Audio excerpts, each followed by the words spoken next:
Good morning, dear students. We will discuss some of the numerical problems related with the market equilibrium. As we already discussed, the market is in always equilibrium position.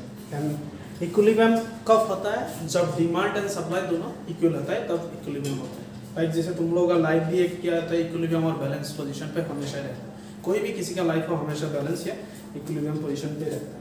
Suppose एक numerical problem से the QD is equal to 200 minus 2P, that is demand function is given, quantity demand function is given 200 minus 2P and quantity supplied is given minus 100 plus 3P, and you are asked to calculate, find the equilibrium output and price. Find the equilibrium price and output. It means you have to find out the price P and equilibrium output means quantity demand and quantity supply from this numerical problem.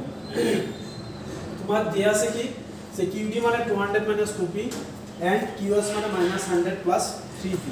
यार पूरा तुम्हारा बाहर करे बोला कि भारसाम्य दर और परिमाण निर्णय करे बोला। First, how can we solve this? We know that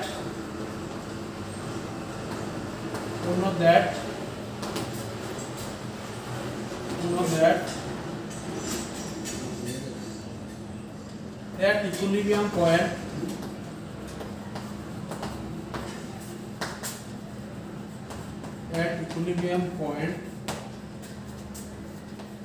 QD is equal to QS, quantity demand equals to quantity supply।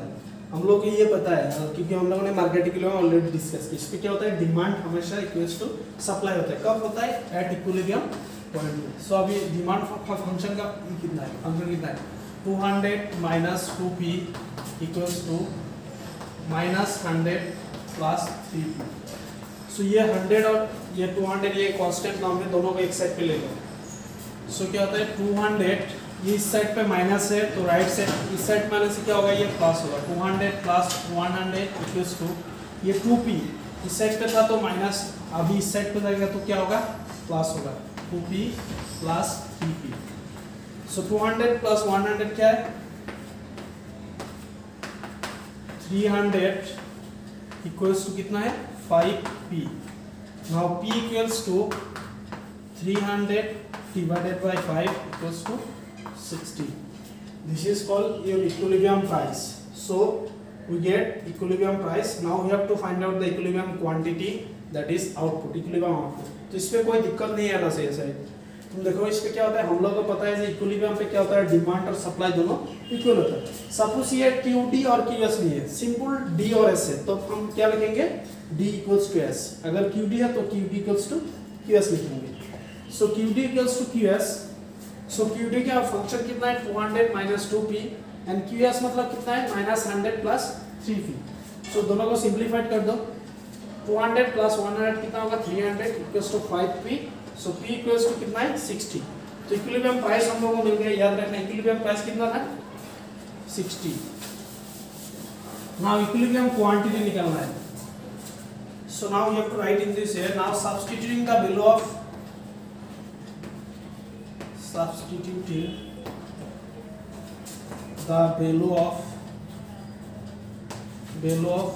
P in कोई भी फंक्शन पे बिठा दो सेम आएगा, क्योंकि मार्केट इक्विलिब्रियम पे डिमांड और सप्लाई क्या है, हमेशा इक्वल है। In QD we get, QD में बिठाने से क्या होगा, QD कितना मिलेगा, QD is equal to 200 minus 2P। So 200 minus 2 into P का वैल्यू कितना है, 60। सो 200 minus 2 into 60 कितना है, 120 इक्वल्स टू कितना होगा, 80। सो हमारा क्वांटिटी कितना है, क्वांटिटी है 80। सो पहले क्या होगा, P का वैल्यू निकालना होगा। P का वैल्यू निकालने के बाद P का वैल्यू क्या QD या QS कोई भी जगह पे अगर बिठा दो तुमको आउटपुट मिल जाएगा। ये है इक्विलिब्रियम लेवल ऑफ आउटपुट। और equilibrium level of output QD में बिठा सकते हो, QS में। सो ये हम लोगों ने QD में किया था, जिसमें आंसर कितना है, आंसर है हमारा 80। हम लोग प्रूव कर सकते हैं QS में बिठाने भी सेम आएगा कि नहीं। अगर QS में बिठाए तो क्या होगा, minus 100 plus 3P। सो minus 100 plus 3 into P मतलब कितना है, 60। सो minus 100 plus 180 कितना होगा, इक्वल्स टू 80। सो कोई भी फंक्शन पे बिठाओ, आइदर डिमांड फंक्शन और सप्लाई फंक्शन, हमेशा इक्विलिब्रियम आउटपुट क्या होगा, डिमांड और सप्लाई एक ही आएगा, क्योंकि हम लोगों को पता है इक्विलिब्रियम पे क्या है, डिमांड और सप्लाई दोनों इक्वल है। ठीक है, ये था इक्विलिब्रियम प्राइस और क्वांटिटी निकालना। अगर एग्जाम में बोला जाए find the equilibrium price and quantity, तो तुम लोग इस तरह निकाल सकते हो। अगर और एक क्वेश्चन आ सकते हैं, suppose supply function due to increase in the cost supply functions become, ये तो पहला क्वेश्चन था। सब सेकंड क्वेश्चन हो सकते हैं डिमांड फंक्शन ये है, सप्लाई फंक्शन भी यही है, पहले में था, लेकिन क्या हो रहा है, due to increase in cost supply functions become us becomes what, -200 plus 3p। तब क्या होगा equilibrium price, new equilibrium price and quantity क्या होगा, डिमांड कितना है 200 माइनस 2p, लेकिन सप्लाई कॉस्ट बढ़ गया है, इसलिए सप्लाई फंक्शन क्या हो रहा है, ये हो रहा है 200 प्लस 3p। तो अब इक्विलिब्रियम प्राइस एंड क्वांटिटी क्या होगा, ये भी क्वेश्चन आ सकते, दोनों एक साथ मिलकर आएगा तो 6 मार्क के लिए आ सकते हैं। नाउ सॉल्व कर सकते हैं हम लोग। Again we know that at equilibrium point QD equals to QS. Now write the demand function. Demand function क्या है, 200 minus 2p, और QS अभी QS क्या है, ये है, क्योंकि सप्लाई फंक्शन चेंज हो गया, सो -200 प्लस 3p। सो ये क्या होगा, 200 plus 200 equals to 2p plus 3p, इसको इस साइड पे ले गया इसलिए प्लस हो गया, 200 प्लस 100 कितना होगा, 400 प्लस इक्वल्स टू कितना होगा, 400 इक्वल्स टू 5p।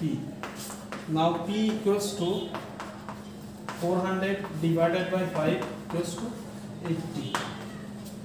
अभी क्या हो रहा है, पहले इक्विलिब्रियम प्राइस कितना था, 60 था। नाउ सप्लाई फंक्शन चेंज हो गया और कॉस्ट इंक्रीज हो गया, इसलिए प्राइस भी इक्विलिब्रियम प्राइस भी बढ़ गया, मतलब इक्विलिब्रियम प्राइस 60 से कितना होगा, 80 हो गया।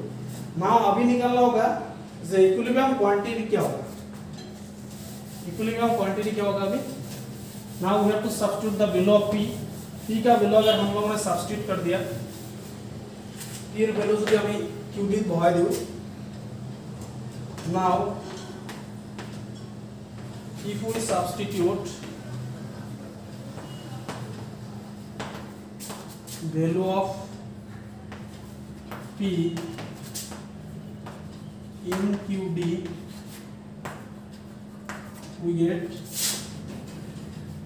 क्या मिल जाएगा, qd इक्वल्स टू क्या था, 200 माइनस 2p, सो 200 माइनस 2 इंटू 80, p का वैल्यू कितना है 80, 200 minus 160 equals to 40। So equilibrium output क्या है अभी 40 है। सो कॉस्ट इंक्रीज होने से जब सप्लाई फंक्शन चेंज हो गया, सो इक्विलिब्रियम प्राइस कितना था 80 और इक्विलिब्रियम क्वांटिटी है 40, लेकिन पहला में इक्विलिब्रियम प्राइस कितना था 60 और इक्विलिब्रियम क्वांटिटी था 50। तो इस तरह का क्वेश्चन आ सकता है इस सेक्टर से मार्केट से, और ये क्वेश्चन है तो 6 मार्क के लिए आएगा। मतलब दो क्वेश्चन रहेगा, पहले QD और QS रहेगा।